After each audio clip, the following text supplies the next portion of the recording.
जय संविधान, जय महाराष्ट्र. सगळ्यांनी बसा आपले आपला कार्यक्रम. सगळ्याचा अर्थ एकच आहे, तुमचं भलं हो. इडापिडा टोळ आणि बळीच राज्य येवो हे आपण दरवर्षी दिवाळीच्या निमित्ताने म्हणत असतो. आणि या बळी दिनाच्या निमित्तानं माझे मित्र अविनाशजी काकडे आणि त्यांचे सर्व सहकारी, किसान अधिकार अभियानाचे सर्व कार्यकर्त्यांनी आज काय बळी महोत्सव 2025 हा कार्यक्रम वाटते 17 वर्ष आहे. आणि या निमित्तानं माझ्यासारख्या कार्यकर्त्याला इथे मनोगत व्यक्त करण्यासाठी, भूमिका मांडण्यासाठी बोलवलं. त्याबद्दल मी आयोजकांचे सुरुवातीलाच आभार मानतो. आणि या निमित्तानं उपस्थित असलेले या भागाचे लोकप्रिय खासदार अमरजी काळे, राष्ट्रवादी काँग्रेस शरदचंद्र पवार पक्षाचे सर्व पदाधिकारी, काँग्रेस पक्षाचे पदाधिकारी, इतर महाविकास आघाडीतले बरेच पदाधिकारी इथे आहेत. सर्वांचा नामोल्लेख करण्यात मी वेळ घालवत नाही. समोर सगळे तुम्ही शून्य श्रोते आहात. जितेंद्र आव्हाड साहेबांचं भाषण चालू असताना मी सगळीकडे पाहत होतो.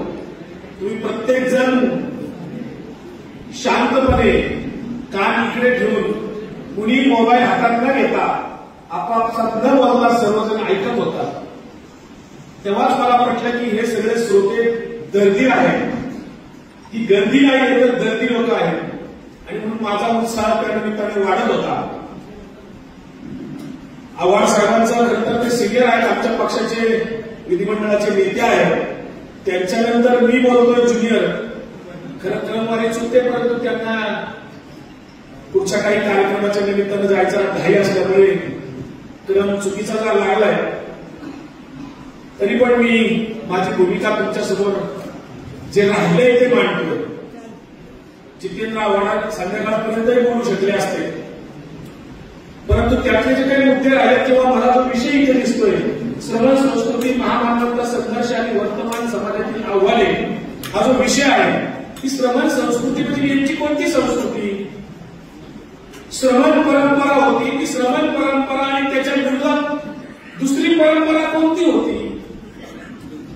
आपल्यापैकी काही लोकांना कदाचित माहिती असेल, परंतु श्रवण परंपरा आणि त्याच्या विरुद्ध वैदिक परंपरा, या दोन परंपरांचा संघर्ष वर्षानुवर्षे, शेकडो वर्ष सुरू आहे, हजारो वर्ष सुरू आहे.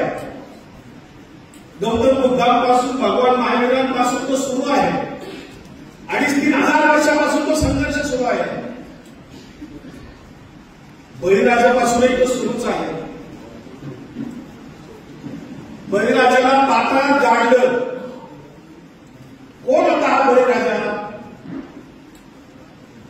बळीराजा म्हणजे आजचं संविधान होतं, हे जे आव्हाड साहेब सांगत होते ते खरं आहे. संविधानातली जी मूलभूत तत्व आहे, संविधानाची जी मूल्य आहे, हीच मूल्य घेऊन हे तत्वज्ञान त्या बळीराजाच्या राज्यामध्ये होतं. आणि बळीराजाचे सरदार कोण होते? तर कोल्हापूरचा ज्योतिबा होता, आमच्या पुण्यातल्या जेजुरीचा खंडोबा होता आणि अयोध्येचा भैरवबा होता. हे बळीराजाचे सरदार होते, ज्यांना आपण देव बनवून टाकले, कारण ते देवासारखे वागत होते, तुमचं आमचं संरक्षण करत होते.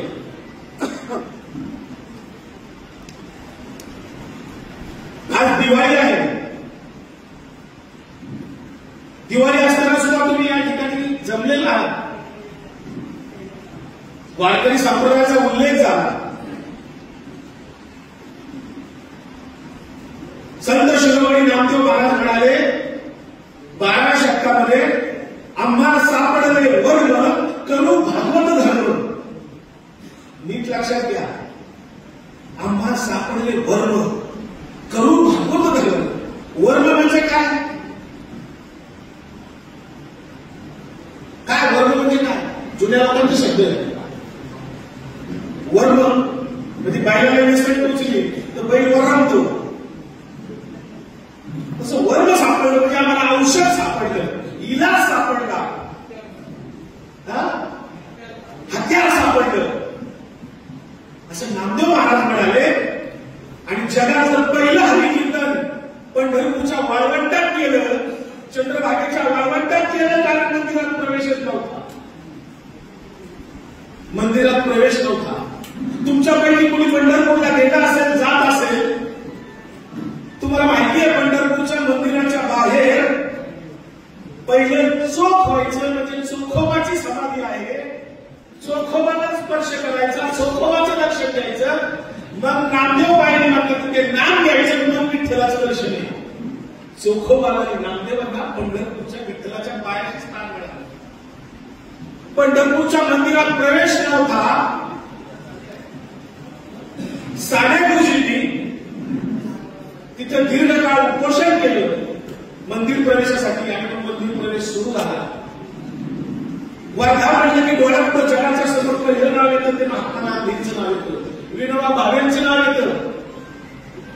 वर्ध्याचे गांधीजी असं म्हटलं तरी वावगं ठरत नाही. वर्धेकरांना त्याचा निश्चित अभिमान असतो. पण अलीकडच्या काळात आहे की नाही मला माहित नाही, ज्यांचा राजकीय जन्म 2014 नंतर झाला आपण भाऊ, त्यांच्या डोक्यात काय चाललंय मला माहित नाही. कारण इथं जमलेले 2014च्या राजकीय जन्मानंतरचे इथं कोणी दिसत नाही. त्यांच्या पुढे आपल्याला जावं लागेल, बोलावं लागेल, बाबा तुझं काय मत आहे.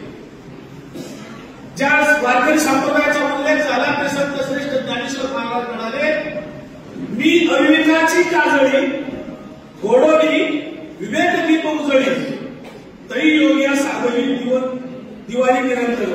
म्हणजे ज्ञानेश्वर महाराजांनी विवेक जागा करण्याचं काम सांगितलंय.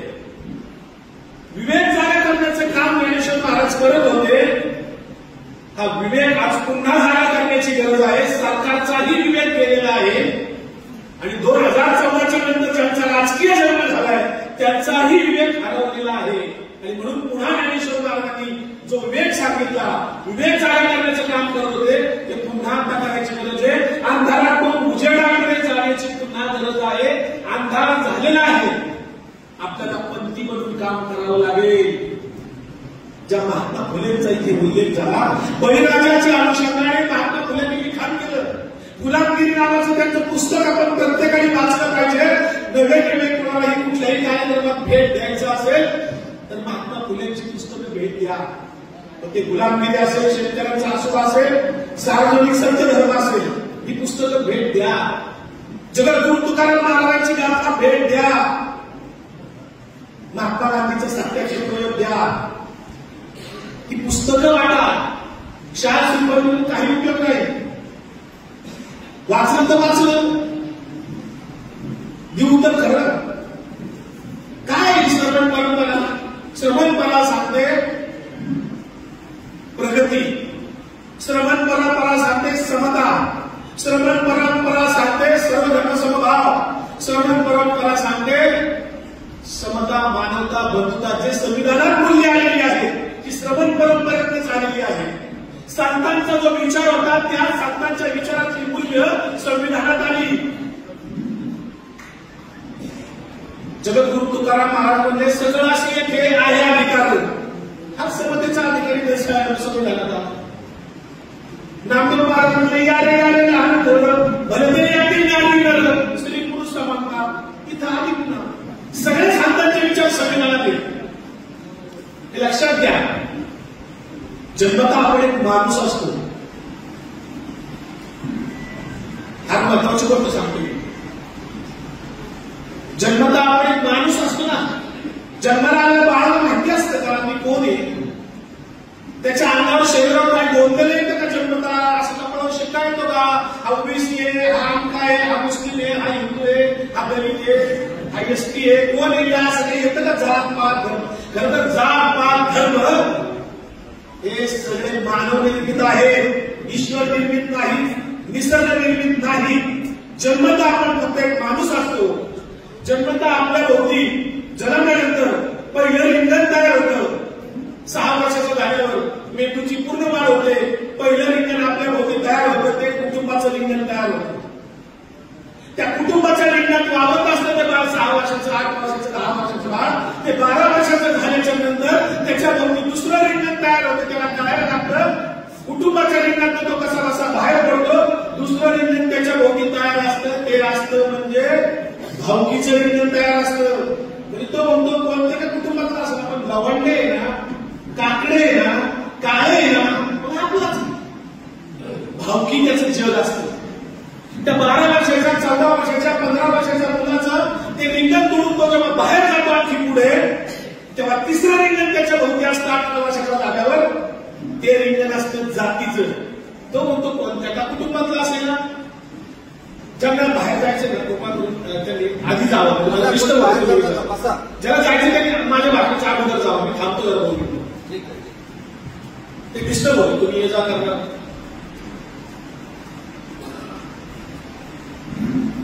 तिसरं रिंगण त्याच्या भोवती मी सांगत होतो 18 वर्षाचं झाल्यावर तयार होतं. ते रिंगण असतं जातीचं. तो काय म्हणतो कोणत्या का कुटुंबातला असेल ना, कोणत्या का भावकीतला असेल ना, पण आपल्या जातीचं आहे ना, मग आपलाच आहे. पुण्यामध्ये आम्ही युवक क्रांतीमध्ये काम करत असताना आपण पाहू कॉलेजमध्ये पत्रक वाटायचं मुलांना काहीतरी आमच्या सारखे कार्यक्रम असायचे विद्यार्थ्यांच्यामध्ये. एसटी कॉलेजमध्ये ट्रॅक्टर बसलेल्या पोरांना मी ते पत्रक दिलं. आम्ही दोघं 3 जण होतो. ते पत्रक दिल्यानंतर आम्ही पुढे गेलो 2 पावलं आणि ती पोरं दोघांच्या मध्ये होती एकत्र बसलेली. ते पत्रक वाचून ते म्हणले एपी आहे ना, मला ते कानावर आलं. एपी आहे ना म्हणजे काय म्हणलं. मी परत माझा आलोचना मला तू एपी आहे म्हणला पत्रक, तू म्हणजे काय म्हणला. तो काय सांगायला तयार होता. ती त्यांची कोड लँग्वेज होती. पोराची बसली त्यांची कोड लँग्वेज होती. तो काय म्हणला एपी आहे ना. मी म्हटलं बाबा मला समजून सांग. मी त्याच्याशी 10 मिनिटं लागली कोड म्हणून त्याच्याकडनं समजून घेतलं विश्वासात घेऊन.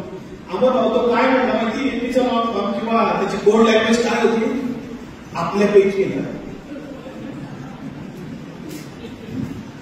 एपी आहे ना म्हणजे आपल्यापैकी आहे ना. तो जातीचं रिंगण तुटत नाही, ते फार मौलानी आहे. यदा कदाचित ते तुटलंच. शिवशाहू फुले आंबेडकरांच्या विचार झालेले तुटलंच. तर चौथं रिंगण त्याच्या भोवती तयार असतं. ते असतं भाषेचं किंवा प्रांताचं रिंगण तयार असतं. तो काय म्हणतो कोणत्या का कुटुंबातला असेल ना, कोणत्या का भावकीतला असेल ना, कोणत्या का जातीचा असेल ना, पण आपल्या महाराष्ट्रातला आहे ना, आपल्या मराठी भाषेतला आहे ना, मग आपलाच आहे. हे तो कुठं म्हणतो माहितीये का, महाराष्ट्राच्या बाहेर कुठं गाठ पडली नसेल तर तुम्ही कर्नाटकला गेला, केरळला गेला, आंध्रला गेला, दिल्लीला गेला, तिथे एमएच पासिंगची गाडी जर गेला दिसली आणि एमएच म्हणजे आपलाच येतो एपीए. तो तिथं त्याला आपला वाटतो का इथं नाही वाटत.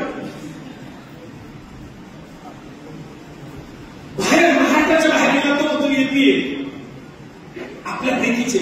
कारण त्याला पासिंग गाडीचं दिसतं एमएच. जे काय असेल 12, 15, 41, 40, 25 जे काय पासिंग असतील वेगवेगळ्या जिल्ह्याचं, पण एमएच दिसतं तो म्हणतो महाराष्ट्राची गाडी आपलीच गाडी. त्याला हायचं वाटतं. ते महाराष्ट्राचं रिंगण तोडून तो बाहेर गेला तर त्याच्या भोवती 5वं रिंगण तयार असतं. त्या महाराष्ट्राच्या रिंगणामध्ये कोण काम करतंय तर मनसे काम करते, राज ठाकरे. ते म्हणतात प्रांत मराठी आपलंच, एवढंच त्यांचं बंद.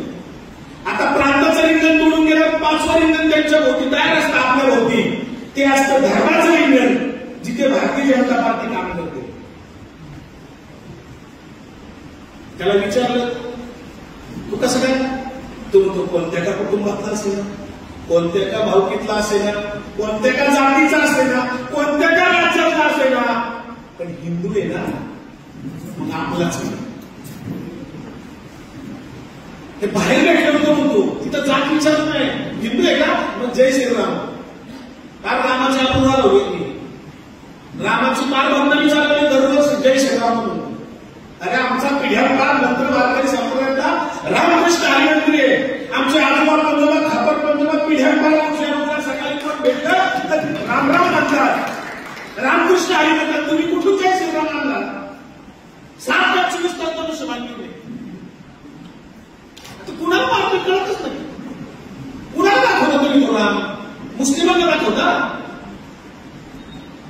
रामायण घडलं माहित नाही, पण रामायण घडलं त्या काळात हिंदू धर्म होता का मुस्लिम धर्म होता का. राम कोणाविरुद्ध लढला, राम कोणत्या धर्माचा होता. राम तो एकाच धर्माची होती ना. विभीषण काय, राम काय, रावण काय, ती सगळी त्या काय पात्र आहेत. सगळी ती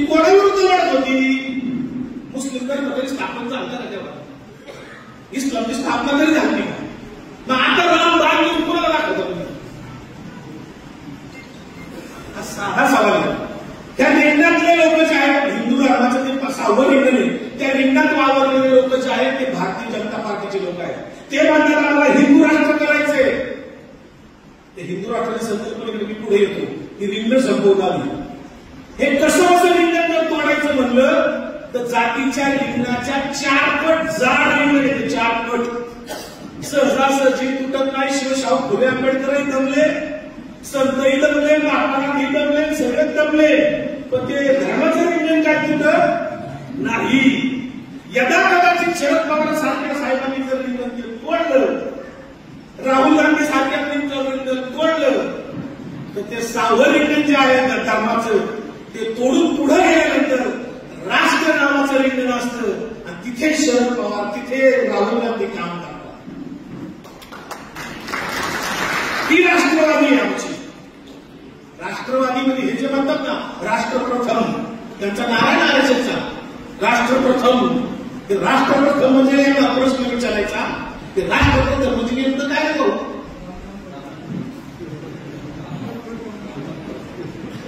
राष्ट्रप्रथम म्हणजे त्यांच्या दृष्टीने या राष्ट्राची माणसं नाही, या राष्ट्राची सजीव सृष्टी नाही. राष्ट्र म्हणजे त्यांच्या दृष्टीने जमीन. भारताचा नकाशा जो आहे ना आपला असा, ते नकाशाचा भूभाग म्हणजे त्यांच्या दृष्टीने राष्ट्र आहे.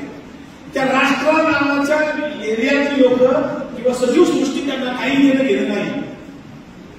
ते सजीवाला मारायला तयार होतात, मारतात सुद्धा. त्या राष्ट्र नावाच्या रिंगणाच्या पलीकडे गेल्यावर संत श्रेष्ठ ज्ञानेश्वर महाराज सुरू होतात. विनोबा भावेंचा जय जगतचा नारा सुरू होतो.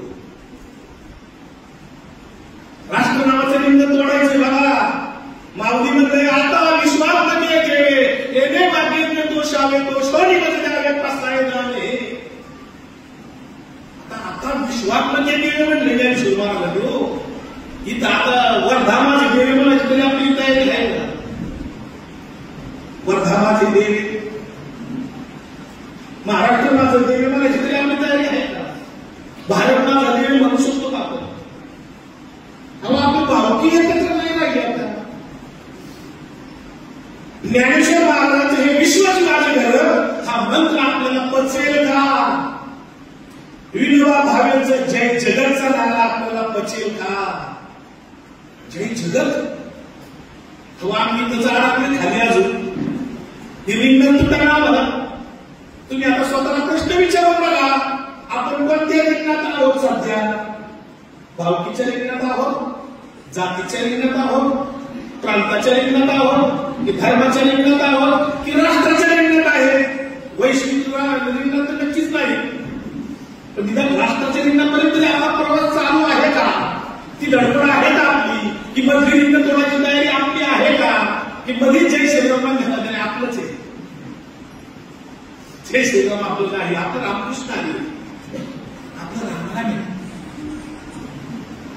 हे जे हिंदू राष्ट्राची संकल्पना घेऊन बसल्यात त्यांना बळीची अडचण झाली होती.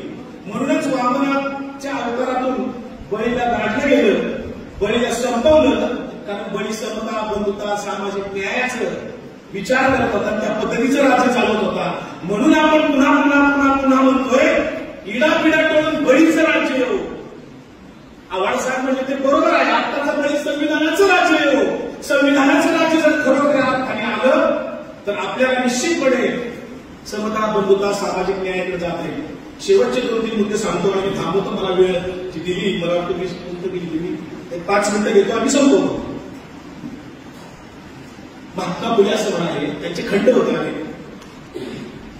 सत्य सर्वांचे आधिकरण, सर्व धर्माचे माहेर. सर्व धर्माचे माहेर म्हणत असतात ते पुढे म्हणताय, जगा माझी सुख सारे, खास सत्याची ती कोरे. पसतंय का आपल्याला कळतं? महात्मा फुले शिवाय आंबेडकर म्हणाय सोपं आहे हो. पण महात्मा फुले काय म्हटले? कोणाविरुद्ध संघर्ष झाला?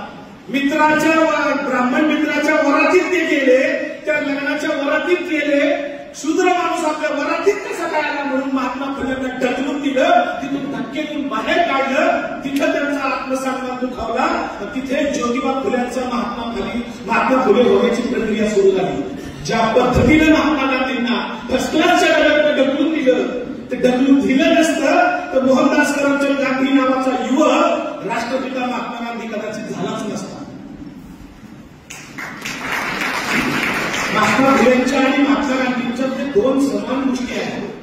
यांना ब्राह्मणाच्या घरात मित्राच्या घरात धक्के देऊन बाहेर काढलं की शूद्र माणूस इथे आला कसा, आम्हाला स्पर्श कसा काय करू शकतो म्हणून धक्के देऊन बाहेर काढलं.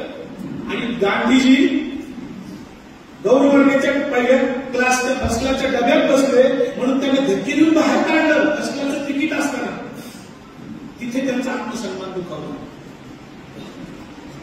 तसंच या अविनाश भाऊ काकडे नेहमी धडपड करत असतात, वेगवेगळ्या संघटनांना एकत्र करतील. मी वर्धा पॅटर्न आमच्या मी भाषणात सगळीकडे सांगत असतो. वर्धा पॅटर्न इथं आपले आहेत का बाहेर गेले हे जे चळवळे लोक आहेत तुमच्या भारत वर्धा पॅटर्न त्यांनी तयार केला. ते सगळ्यांना एकत्र आणतात. काय त्यांचं चुंबक आहे माहिती, आम्ही पुण्याला प्रयत्न करून बघतो पण आम्हाला काही त्याला जुळत नाही. पण अविनाश भाऊ तुम्ही त्याला बरोबर सगळ्यांना एकत्र आणता आणि जो दिल्लीत आंदोलन त्याला ते वर्धन चालवता.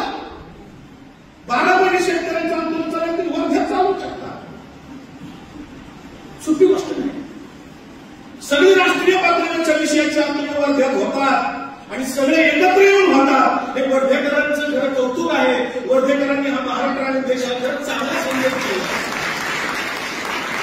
वर्धेकरांचं कौतुक करावं होतं कमी. माणसं सहसा एकत्र येत नाहीत. आता अहो तिकीट सुद्धा दुसऱ्या जाऊन द्यायला नाही. जिल्हा परिषदच्या महानगरपालिकेच्या निवडणुका लागल्या, 2-3 महिने झाले सगळीकडे फ्लेक्स लागल्या. आरक्षण कुणाला यायच्या आधी शब्दावर तुम्ही फोटो लावून ठेवले. मला नाही आलं तर बायकोला आलं तर मला नाही आलं तर बायकोला घरचे नावावर तुझे फोटो लावले. एरवी याला बायकोचा फोटो लावायची लाज वाटत असेल. पण आता स्थानिक स्वराज्य संस्थेत जिल्हा परिषदेला नगरपालिकेला महानगरपालिकेला तिकीट आरक्षण कोणाला येईल. स्त्रीला आलं तर बायकोला उभी करायची आणि पुरुषाला तर मी उभा राहणार. म्हणून दोघांचे फोटो महाराष्ट्रात ठिकठिकाणी दिसतात. वर्ध्यात आहेत का? वर्धा गांधीचा इथं पण आमच्या पश्चिम महाराष्ट्रात मात्र सर्रास लेख दिसतात. मी परवा एक व्हिडिओ बनवला.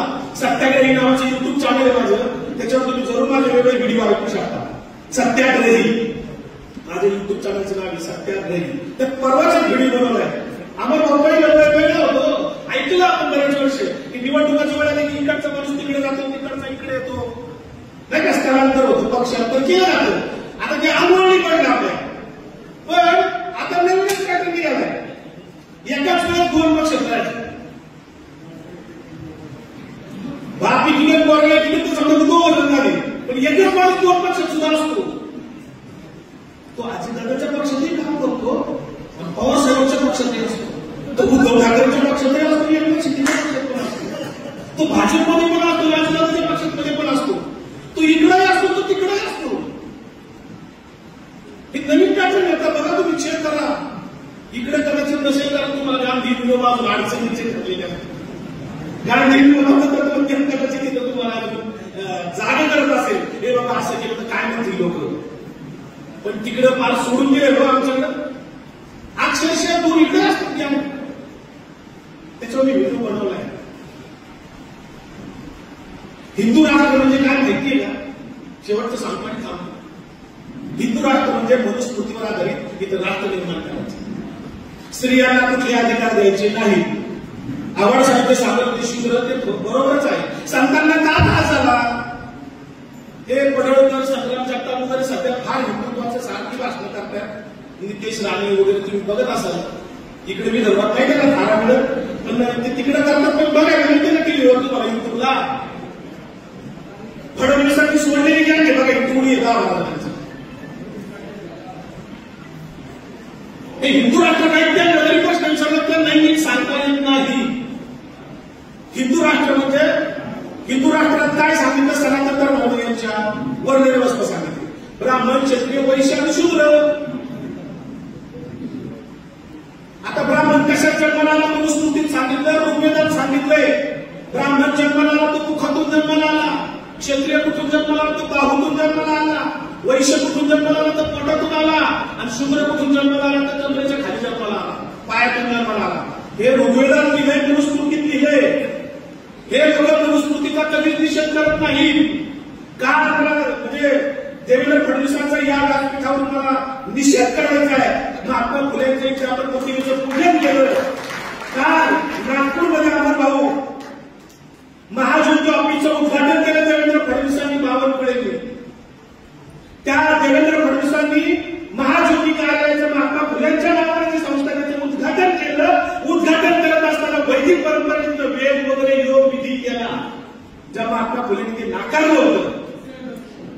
महात्मा फुलेंच्या डोक्यावर काय ठेवला ते अक्षरशः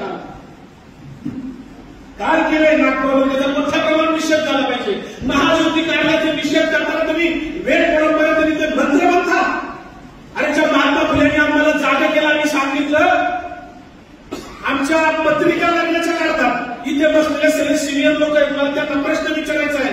सगळ्या सिनियर लोकांना ज्यांचं वय 60 पेक्षा जास्त आहे. तुमचं लग्न पत्रिका पाहून ठरलं का? एक तरी सांगा माझं पत्रिका पाहून लग्न ठरलं. कुणीतरी एकाने तरी सांगा. राहुल साहेब तुमचं ठरलं होतं पत्रिका पाहून? तुमचं पत्रिका पाहून झालं का? तरुणांना विचारतो तुमच्या आई वडिलांचं लग्न पत्रिका पाहून झालं?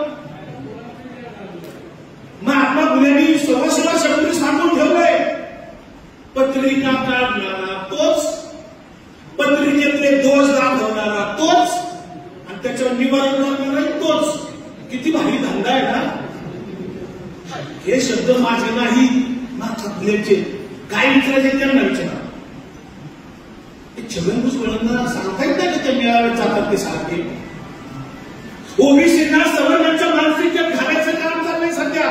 महाराष्ट्रात सध्या ओबीसींना सवर्ण बनवण्याचं काम चाललंय. माधवच्या नावाखाली मंडळावर आल्यानंतर माधव पॅटर्न इथे आणला.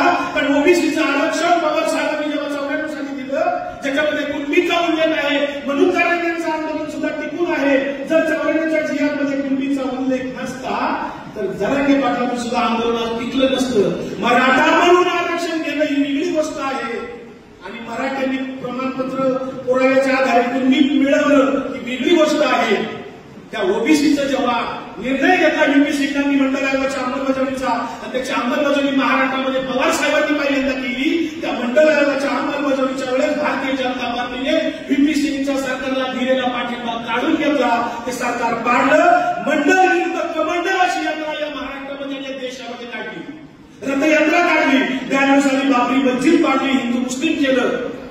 ओबीसींना न्याय देण्याचं काम ज्यांनी केलं त्यांच्या विरुद्ध कमंडळ यात्रा काढला आणि आज ओबीसीना तुम्ही हिंदू बनवता.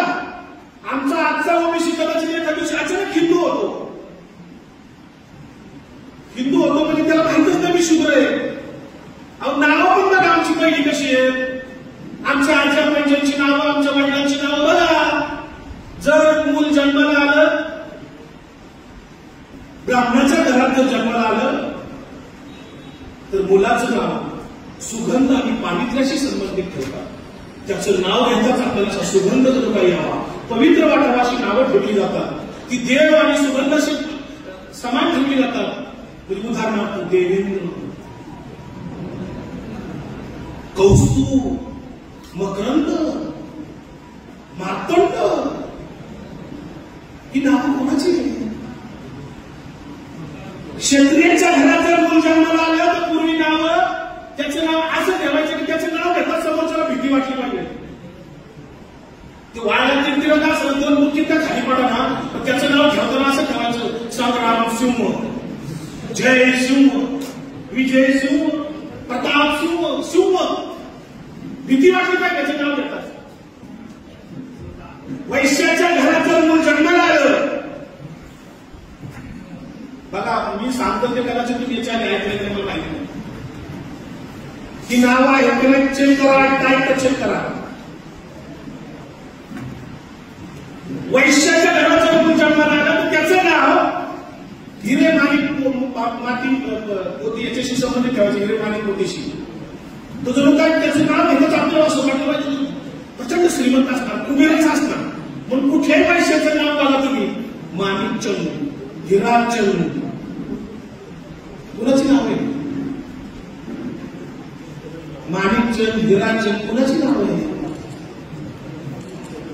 आणि शूद्राच्या घरात जर कोण जन्माला आलं तर नाव ठेवायचं पत्ताच नाही. सगळ्याला आमची गोष्ट आहे.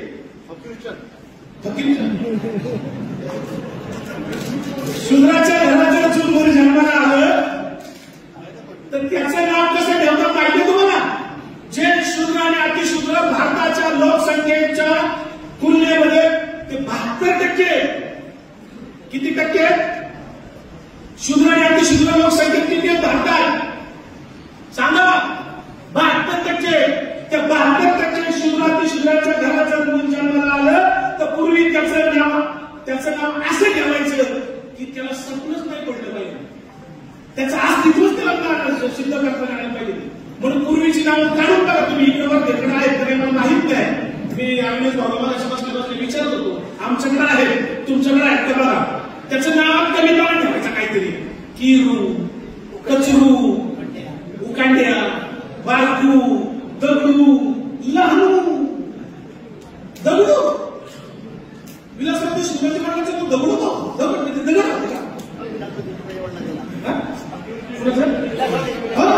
दगडू म्हणजे स्वप्नात नाही म्हणलं पाहिजे. किरू, कचरू. आता कचरू नावाचा कितीही पार आपली ब्रिलियंट आहे पोरगा असं हुशार कारण IIT मध्ये जरी असला कचरू नाव आहे त्याचं कसं मुली त्याच्यात प्रेम केलं.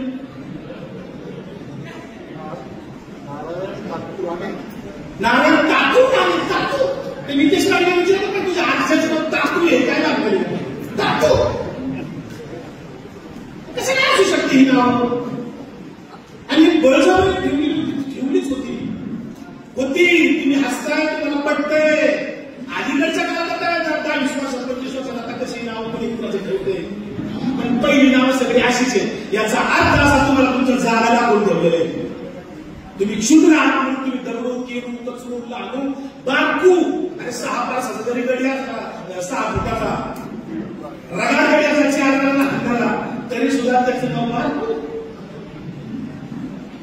लाडू. ह्याच्यातून काय चिंडू सुद्धा चिंडू आडनाव सुद्धा काय माहिती का.